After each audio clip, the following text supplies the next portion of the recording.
नमस्कार। आप सबका एक बार फिर से स्वागत है हमारे YouTube चैनल इको लर्नर्स पे। आज हम लोग इंडियन इकोनॉमी के कुछ एमसीक्यू क्वेश्चंस करने वाले हैं। वैसे इंडियन इकोनॉमी का एक पार्ट जो एमसीक्यू क्वेश्चंस का है वो हम लोग ऑलरेडी कर चुके हैं।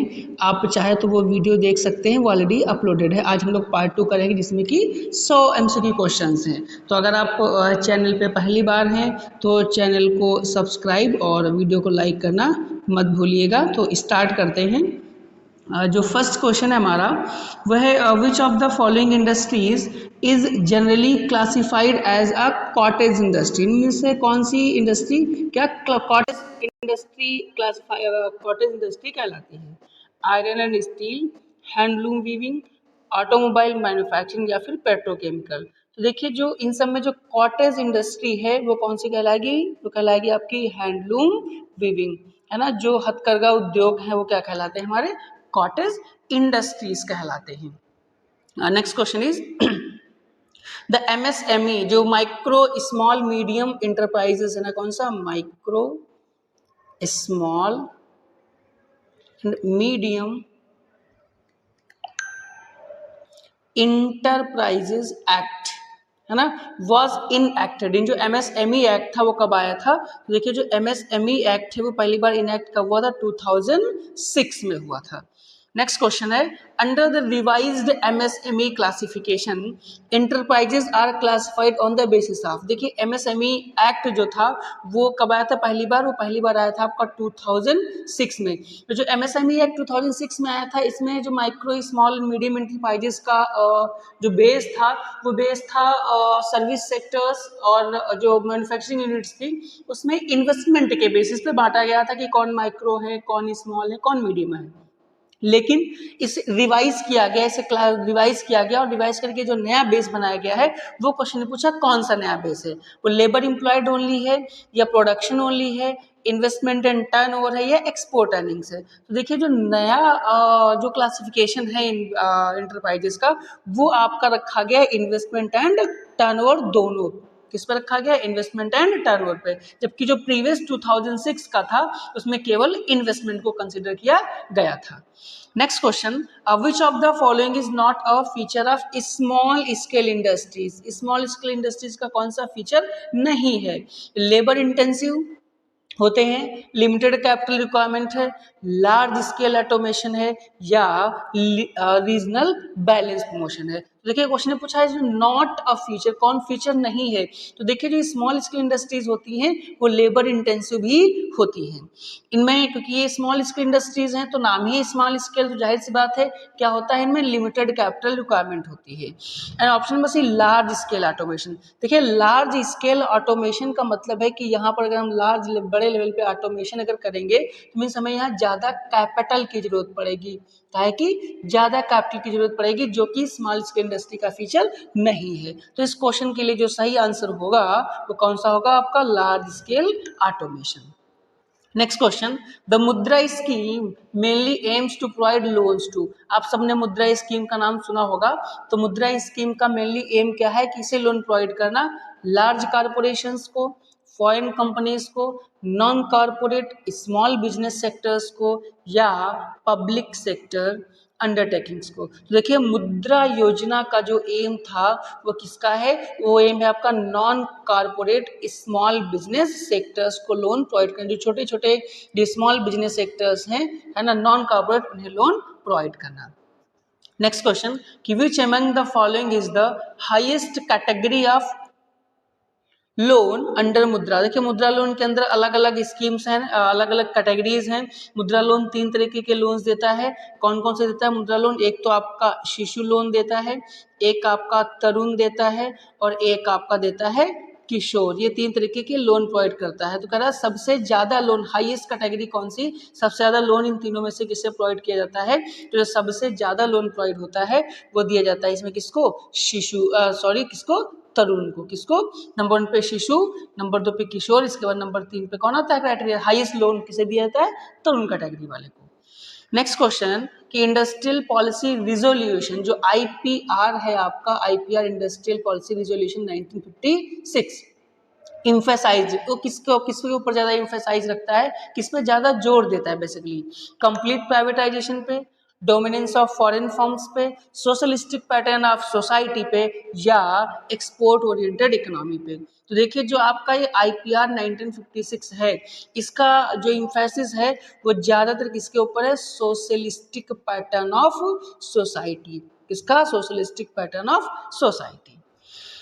नेक्स्ट क्वेश्चन है which 5 year plan give highest priority to industrialisation, किस 5 ईयर प्लान में सबसे ज्यादा प्रायोरिटी दी गई थी इंडस्ट्रियलाइजेशन को, फर्स्ट, सेकेंड, थर्ड या फोर्थ। तो जैसा कि हम सबको पता है जो फर्स्ट 5 ईयर प्लान था ये आपका ज्यादा, इसने ज्यादा प्रायोरिटी दी थी किसको, एग्रीकल्चर को। लेकिन जो आपका सेकेंड 5 ईयर प्लान था इसने प्रायोरिटी दी थी किसको, इंडस्ट्रियलाइजेशन को। इसमें बात की गई थी हैवी इंडस्ट्रीज की। तो कौन सा 5 ईयर प्लान अगर आपसे पूछा जाए जिसने प्रायोरिटी पे रखा था इंडस्ट्रीज को, तो वो कौन सा होगा, आपका second 5 year plan. Next question, the Mahalanobis model is associated with, जो महालनोबिस मॉडल है वो किससे एसोसिएटेड है। देखिए जो हमारे 5 ईयर प्लान्स थे वो प्लान्स किसी न किसी मॉडल पे बेस्ड हैं। जैसे पहला 5 ईयर प्लान एग्रीकल्चर था, वो किस मॉडल पे था, है ना, कोई प्लान हायरोडोमर मॉडल पे बेस्ड है, तो कोई महालनोबिस पे बेस्ड है, तो कोई किसी पे बेस्ड है। क्वेश्चन ने पूछा है the Mahalanobis model is associated with, वे किससे एसोसिएटेड था, एग्रीकल्चर डेवलपमेंट से, इंडस्ट्रियल डेवलपमेंट स्ट्रेटजी से, मॉनेटरी पॉलिसी से, या फॉरेन ट्रेड पॉलिसी से। तो देखिए जो महालनोबिस मॉडल है वो आपका था किससे associated, it is associated with industrial development strategy, किससे, इंडस्ट्रियल डेवलपमेंट स्ट्रेटजी से।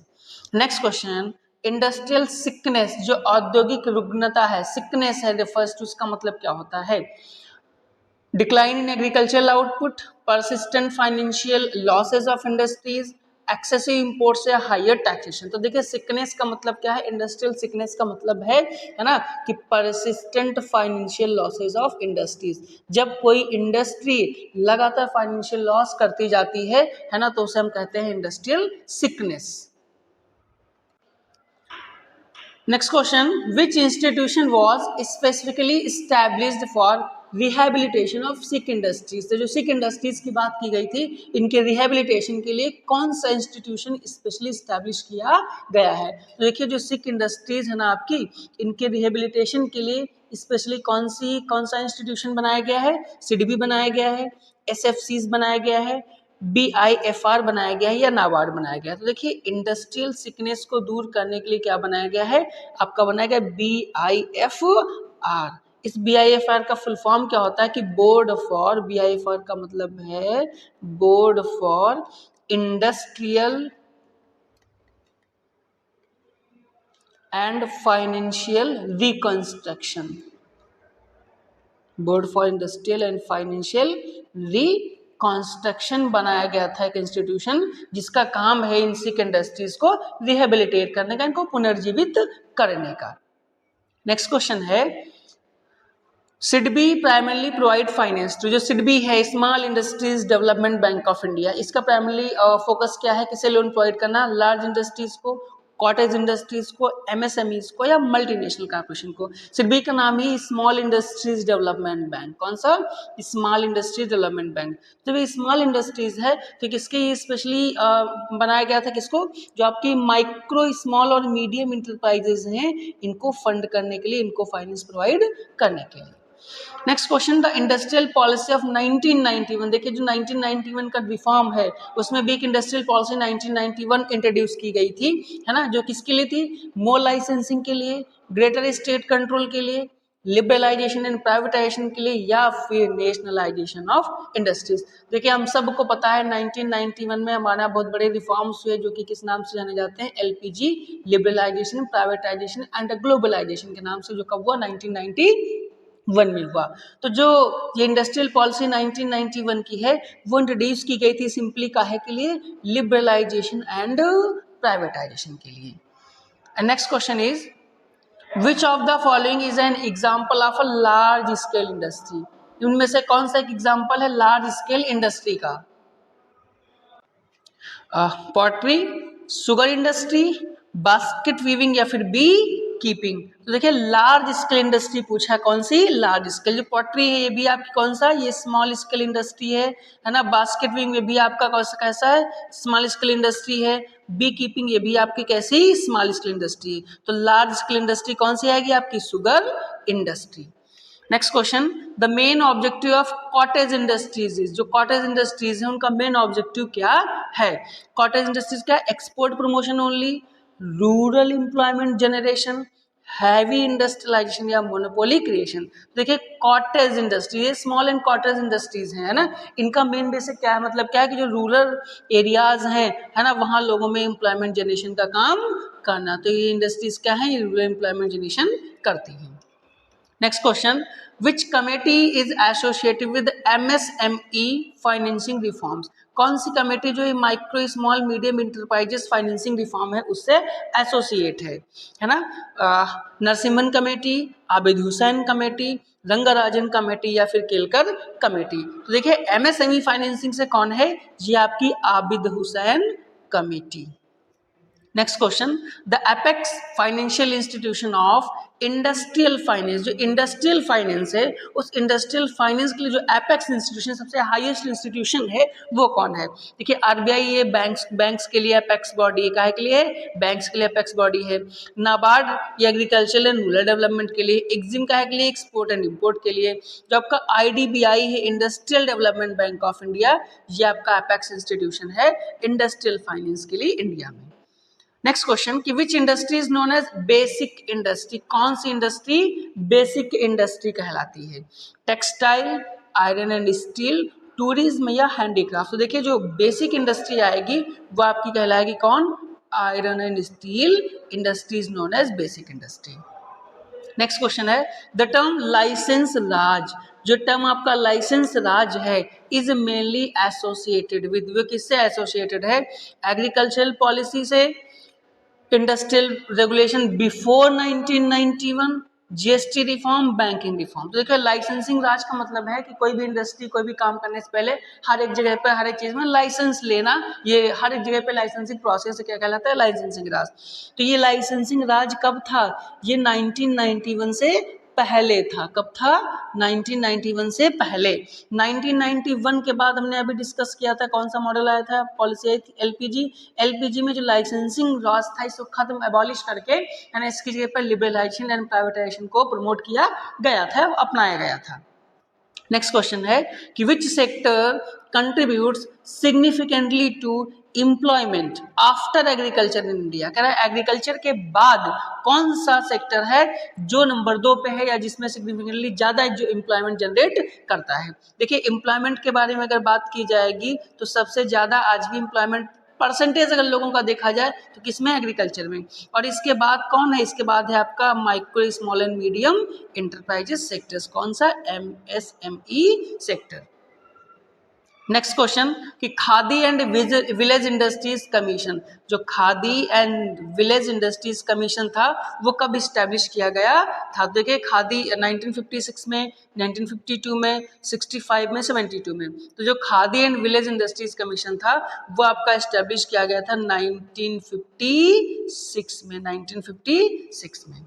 Next question, industrial finance institutions, जो इंडस्ट्रियल फाइनेंस इंस्टीट्यूशंस हैं वो मेनली क्या प्रोवाइड करते हैं? अभी इंडस्ट्रियल फाइनेंस इंस्टीट्यूशन है तो कंजप्शन लोन्स प्रोवाइड करते हैं, लॉन्ग टर्म कैपिटल प्रोवाइड करते हैं, पर्सनल लोन या एग्रीकल्चरल सब्सिडी। देखिए इंडस्ट्रियल फाइनेंस है, इंडस्ट्रियल फाइनेंस बेसिकली क्या?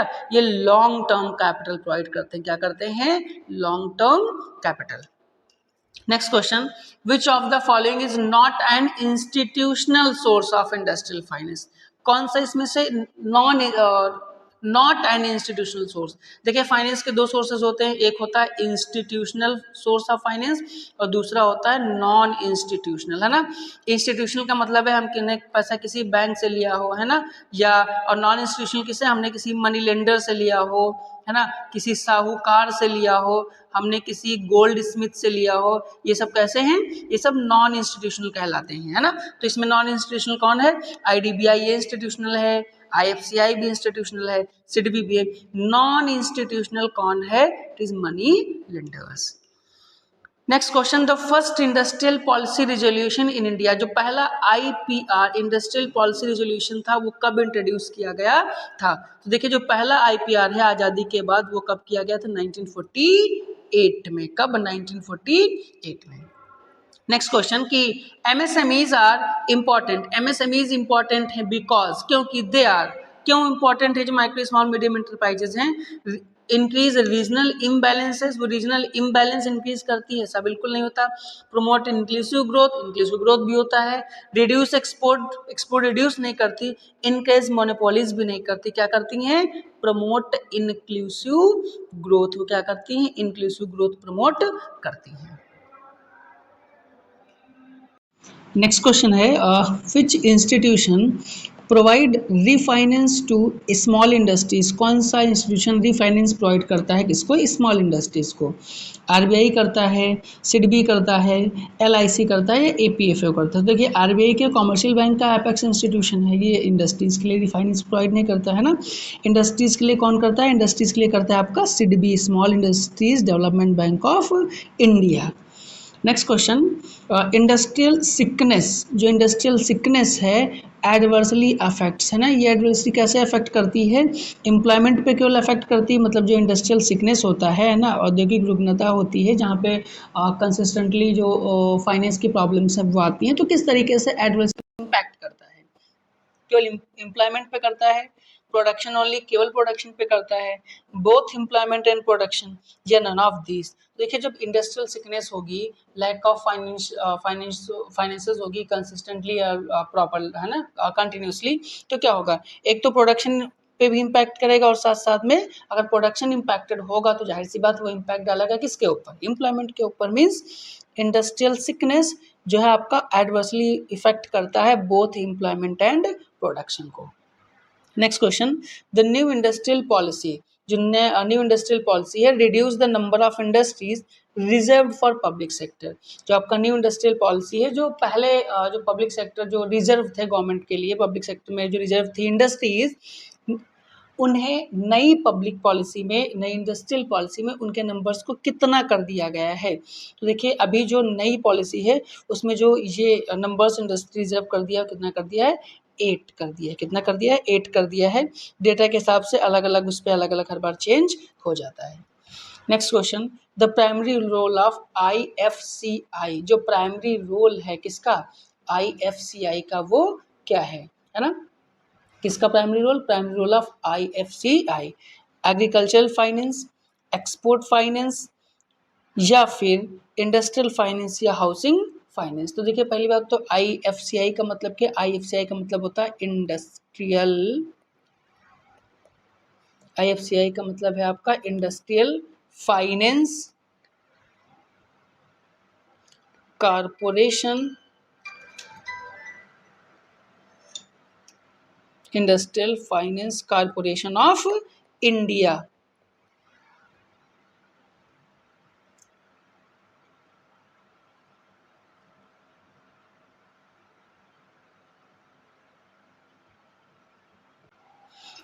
Industrial finance corporation of India, है ना। तो जो आईएफसीआई है industrial finance corporation of India, इसका प्राइमरी रोल क्या है? Agriculture finance, export finance, industrial finance या हाउसिंग? तो इसका प्राइमरी रोल है इंडस्ट्रियल फाइनेंस में। कहाँ? Industrial finance. Next question, which type of industry uses family labour predominantly, means कौन किस टाइप की इंडस्ट्री में जो फैमिली लेबर है वो प्रीडोमिनेंटली यूज किया जाता है? लार्ज स्केल में, पब्लिक सेक्टर इंडस्ट्री में, कॉटेज इंडस्ट्री में, जॉइंट सेक्टर? तो देखिए जो फैमिली लेबर प्रीडोमिनेंटली यूज़ कहाँ किया जाता है? ये आपका किया जाता है कॉटेज इंडस्ट्री में। कहाँ किया जाता है? ये किया जाता है कॉटेज इंडस्ट्री में। Next question, infrastructure development is important, जो इंफ्रास्ट्रक्चर डेवलपमेंट है वो इम्पॉर्टेंट है बिकॉज, क्यों? क्योंकि इट रिड्यूसेस प्रोडक्टिविटी, ये प्रोडक्टिविटी रिड्यूस करता है। Supports economic growth, discourage investment या इंक्रीज अनएम्प्लॉयमेंट? देखिए इंफ्रास्ट्रक्चर डेवलपमेंट इसलिए ज़रूरी होता है क्योंकि ये क्या करता है? इट सपोर्ट्स इकोनॉमिक ग्रोथ, क्योंकि ये क्या करता है? इकोनॉमिक ग्रोथ को सपोर्ट करता है। नेक्स्ट क्वेश्चन है, which of the following is economic infrastructure? निम्न से कौन सा इकोनॉमिक इंफ्रास्ट्रक्चर है? एजुकेशन, हेल्थ, ट्रांसपोर्टेशन या सैनिटेशन। तो देखिए एजुकेशन, हेल्थ, ट्रांसपोर्टेशन में जो इकोनॉमिक इंफ्रास्ट्रक्चर है आपका वो कौन सा है, वो आपका है transportation. Next question, power sector is included under, जो आपका पावर सेक्टर है वो किसमें इंक्लूड किया जाता है, इकोनॉमिक सोशल इंफ्रास्ट्रक्चर में, इकोनॉमिक इंफ्रास्ट्रक्चर में, फाइनेंशियल इंफ्रास्ट्रक्चर में या रूरल इंफ्रास्ट्रक्चर में। तो देखिए जो पावर सेक्टर है वो आपका इंक्लूड होता है कहाँ, अंडर रूरल इंफ्रास्ट्रक्चर ओनली, वो रूरल इंफ्रास्ट्रक्चर में इंक्लूड होता है, या इकोनॉमिक इंफ्रास्ट्रक्चर में, सॉरी, जो पावर सेक्टर है ये पावर सेक्टर आपका इंक्लूड होता है, ये इंक्लूड होगा आपके इकोनॉमिक इंफ्रास्ट्रक्चर में। कहाँ इंक्लूड होगा, ये इंक्लूड होगा आपके इकोनॉमिक इंफ्रास्ट्रक्चर में, क्योंकि ये रूरल और अर्बन दोनों के लिए। Next question, the largest source of commercial energy in India, जो लार्जेस्ट सोर्स है आपका कॉमर्शियल एनर्जी का इंडिया में वो कौन सा है, सोलर एनर्जी, कोल, विंड एनर्जी या बायोगैस। बायोगैस देखिए जो कॉमर्शियल एनर्जी का सोर्स है वो कौन सा है आपका, वो है आपका कोल। नेक्स्ट क्वेश्चन की विच of the following is a renewable source of India, क्या क्वेश्चन ने पूछा है, रिन्यूएबल सोर्स ऑफ इंडिया कौन सा है, कोल, पेट्रोलियम, सोलर एनर्जी या नेचुरल गैस। तो देखिए रिन्यूएबल कौन सा है, रिन्यूएबल सोर्स कौन सा है, रिन्यूएबल सोर्स है आपका सोलर एनर्जी। कौन है, सोलर एनर्जी। नेक्स्ट क्वेश्चन की energy crisis occurs due to, जो एनर्जी क्राइसिस है वो किस वजह से अकर्स होती है, किस वजह से दिखाई देती है, एक्सेस एनर्जी प्रोडक्शन की वजह से, imbalance between demand and supply की वजह से, डिक्लाइन इन पॉपुलेशन की वजह से या फिर रिड्यूस इंडस्ट्रियलाइजेशन। जो क्राइसिस है, क्राइसिस कब आएगा, जब क्या होगा, imbalance between demand and supply होगा। क्राइसिस कब आएगा, जब आपका क्या होगा, imbalance between demand and supply होगा। नेक्स्ट क्वेश्चन कि which organization regulates atomic energy in India, कौन सा जो ऑर्गेनाइजेशन है वो एटॉमिक एनर्जी इन इंडिया को रेगुलेट करता है, ओएनजीसी, एनटीपीसी, एनपीसीआईएल या फिर आपका गेल। तो देखिए एटॉमिक एनर्जी को कौन रेगुलेट करता है, एटॉमिक एनर्जी को रेगुलेट कौन करता है, वो आपका करता है एनपीसीआई एल। कौन करता है, एनपीसीआईएल। एनपीसीआई का फुल फॉर्म क्या है, एनपीसीआई का फुल फॉर्म है nuclear power corporation of India limited. ठीक है, कौन करता है आपका, NGC national and oil and natural gas corporation है, एनटीपीसी आपका नेशनल थर्मल पावर कॉर्पोरेशन है और गेल आपका इस उसके लिए है, ये नवरत्न मिनीरत्न कंपनियों में से एक है। नेक्स्ट क्वेश्चन है आपका the green energy corridor project is related, जो ग्रीन एनर्जी कॉरिडोर प्रोजेक्ट है वो किससे रिलेट है, इसका नाम ही ग्रीन एनर्जी कॉरिडोर। तो ग्रीन एनर्जी कॉरिडोर किससे होगा, जाहिर सी बात है रिन्यूएबल एनर्जी ट्रांसमिशन से होगा। नेक्स्ट क्वेश्चन की पॉपुलेशन एक्सप्लॉजन मीन्स, जो आपका पॉपुलेशन एक्सप्लॉजन है इसका क्या मतलब होता है, population explosion, sudden fall in population, rapid increase in population, equal birth and death rates या migration only। तो देखिए पॉपुलेशन एक्सप्लॉजन, एक्सप्लॉजन का मतलब होता है विस्फोट होना, है ना, विस्फोट का मतलब है कि रैपिड मीन्स अचानक से क्या हो जाए, रैपिड इंक्रीज इन पॉपुलेशन, का मतलब क्या होगा, rapid increase in population. Next question है कि which census year recorded India crossing 1 billion population, किस सेंसस ईयर में इंडिया की जो पॉपुलेशन थी 1 बिलियन क्रॉस कर गई थी, तो वो आपकी की थी कब, पॉपुलेशन सेंसस 2001 में। नेक्स्ट क्वेश्चन है the dependency ratio refers to, जो आपका डिपेंडेंसी रेशियो इसका मतलब क्या होता है, तो देखिए जो डिपेंडेंसी रेशियो है उसका मतलब क्या होता है, ratio to exports to import नहीं होता, ratio of working to non working population, ratio of men to women and ratio of rural to urban, ये भी नहीं होता। क्या होगा, डिपेंडेंसी का मतलब कितने लोग दूसरों के ऊपर डिपेंड है, means ratio of working to non working population, कितनी पॉपुलेशन वर्किंग है और कितनी पॉपुलेशन नॉन वर्किंग है, उनका रेशियो क्या कहलाता है, डिपेंडेंसी रेशियो। नेक्स्ट क्वेश्चन कि national population policy was announced in, जो नेशनल पॉपुलेशन पॉलिसी है वो कब अनाउंस्ड हुई थी, तो वो आपका अनाउंस हुई थी 2000 में। नेशनल पॉपुलेशन पॉलिसी कब, 2000 में। नेक्स्ट क्वेश्चन है कि विच of the following is not a cause of population growth, निम्न में से कौन सा पॉपुलेशन ग्रोथ का कॉजेज नहीं है? डिक्लाइन इन डेथ रेट, देखिए डेथ रेट अगर डिक्लाइन होगा तो ये भी कॉज होगा, बट क्वेश्चन नेम से क्या पूछा है? Not a cause. Early marriage cause होता है पॉपुलेशन ग्रोथ का। High literacy among women and high birth rate, कि बर्थ रेट हाई होगा तो भी होगा। कौन सा ऑप्शन नहीं होगा? High literacy among women's, women's में अगर हाई लिटरेसी होगी तो एक रीजन नहीं पॉपुलेशन ग्रोथ का। नेक्स्ट क्वेश्चन है कि डेमोग्राफिक डिविडेंड रेफर्स टू, जो आपका डेमोग्राफिक डिविडेंड होता है, डेमोग्राफिक डिवाइडेशन है, इसका मतलब क्या होता है? Population decline, increase in old age population, economic benefit from working age population या पॉपुलेशन माइग्रेशन। तो डेमोग्राफिक डिविडेंड का मतलब है कि हम पॉपुलेशन को अलग अलग बेसिस पे डिवाइड करना, मीन्स इसका मतलब क्या होगा कि economic benefit from working age population, जो वर्किंग एज पॉपुलेशन है उससे क्या economic benefit from working age population. Next है which sector consumes maximum electricity, कौन सा सेक्टर सबसे ज़्यादा जो इलेक्ट्रिसिटी है वो कंज्यूम करता है? डोमेस्टिक, एग्रीकल्चर, इंडस्ट्रियल या कॉमर्शियल। तो देखिए ये हम सबको पता है कि सबसे ज़्यादा इलेक्ट्रिसिटी कौन कंज्यूम करेगा? वो आपका करेगा इंडस्ट्रियल सेक्टर। कौन करेगा?